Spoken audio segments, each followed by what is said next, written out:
नमस्कार मित्रों, आज का विषय है दृष्टि। दृष्टि कितने प्रकार की होती है, दृष्टि के भेद क्या क्या हैं। सामान्यतः हम यही मानते हैं कि दृष्टि एक ही प्रकार की होती है। आँखों से जिस चीज़ को भी हम देखते हैं उसे दृष्टि कहते हैं, लेकिन ऐसा नहीं है।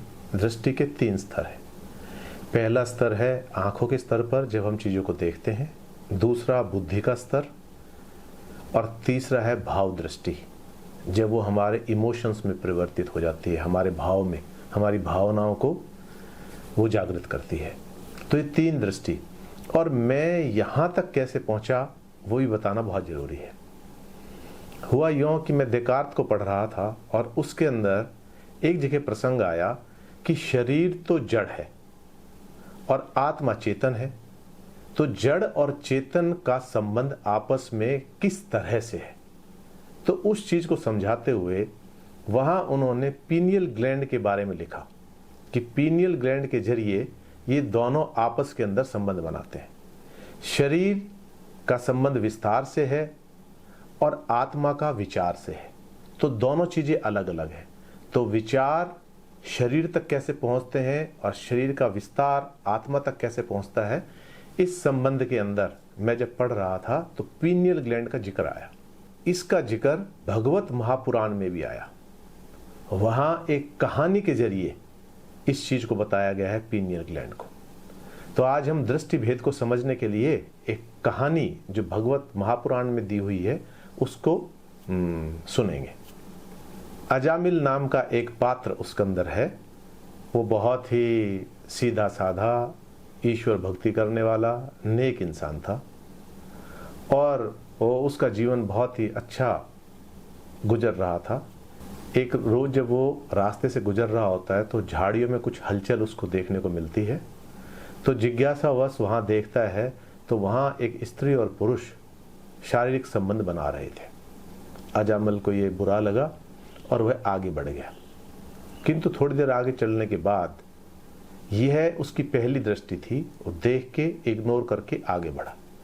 लेकिन थोड़ी दूर आगे चल के गया तो बुद्धि ने कहा कि वो क्या कर रहे थे एक बार देख तो ले, और वो वापस आ गया और उन्होंने वहां संबंध बनाते हुए उन स्त्री पुरुष को देखा।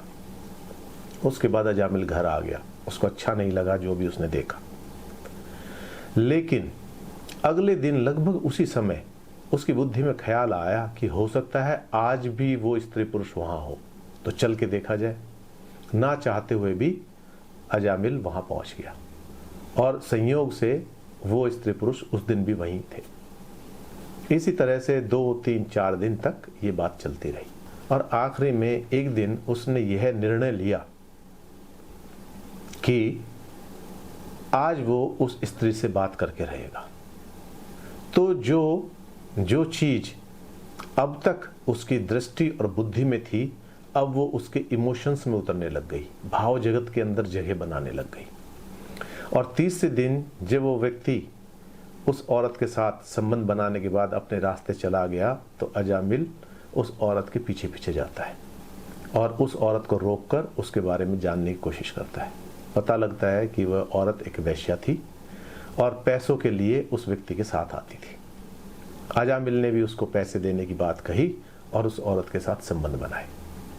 धीरे धीरे वो उस औरत के साथ इतना घुल मिल गया, उसके भाव जगत के अंदर उस औरत को लेकर इतनी बड़ी जगह बन गई कि दिन रात उसको वो औरत ही नजर आने लगी। और उसके बाद उस औरत की डिमांड बढ़ने लगी। उसने घर जाना कम कर दिया और अपने पूजा पाठ में ध्यान कम हो गया। उस औरत की जरूरतें पूरी करने के लिए अनैतिक कार्य करने लगा और यहाँ तक कि उसने अपना एक गिरोह बना लिया और अब वो डाके डाल रहा था। इस कहानी को यहीं छोड़ते हैं, देखते हैं कि यहां दृष्टि किस प्रकार से काम की। मित्रों, पहली बार जब हम किसी चीज को देखते हैं, अच्छा और बुरा हमें पता होता है उस समय, लेकिन कहते हैं कि नजर पे भी नजर रखना जरूरी है। मैं बहुत पहले इस चीज को पढ़ा था मैंने, लेकिन समझ में आज आया है कि नजर पे नजर रखने का अर्थ क्या होता है। नजर पे नजर रखने का मतलब है कि बुद्धि के स्तर पर उसको वहीं पर रोकना। यदि हम गलत का भी विचार करते हैं बार बार, तो वह गलत भी हमें किसी और रास्ते पर ले जाता है। तो पहली दृष्टि जब हमने किसी चीज को देखा, यदि वो सही है तो ठीक है, और गलत है तो हमें उसे वहीं रोक देना चाहिए, उस पर विचार भी नहीं करना चाहिए। यदि हम गलत पर भी विचार करते हैं तो तर्क और कुतर्क के बीच में कहीं ना कहीं बुद्धि जीत जाती है और हमें उस मार्ग पर अग्रसर कर देती है।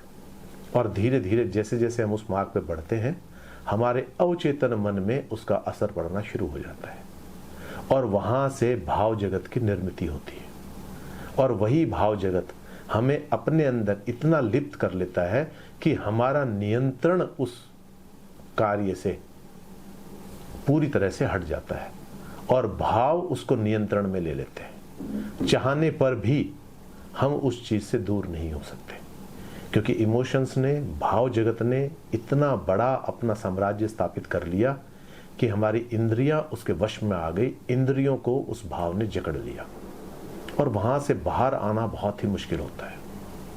तो इसलिए नजर जिसको हम कहते हैं, दृष्टि हमको कहते हैं, उसके 3 भेद हैं। पहली दृष्टि जो हम आंखों से देखते हैं, दूसरी दृष्टि जो हम बुद्धि से उसका विश्लेषण करते हैं, बुद्धि से तर्क वितर्क लगाते हैं, उसके ऊपर विचार करते हैं, और तीसरा है जब बुद्धि के स्तर से भी वो बाहर निकल जाती है तो भाव जगत के अंदर हमारी दृष्टि प्रवेश करती है। और भाव जगत के अंदर जाने के बाद जब हम उसमें अपने इमोशंस को इन्वेस्ट कर देते हैं, भाव हमारे उसके अंदर संलिप्त हो जाते हैं, तो फिर वो धीरे धीरे अपना नियंत्रण स्थापित करने की कोशिश करती है। और फिर वो इतना नियंत्रण स्थापित कर लेती है कि हम चाहकर भी उस चीज की गिरफ्त से नहीं निकल सकते। तो इसीलिए कहते हैं कि नजर पे भी नजर रखो।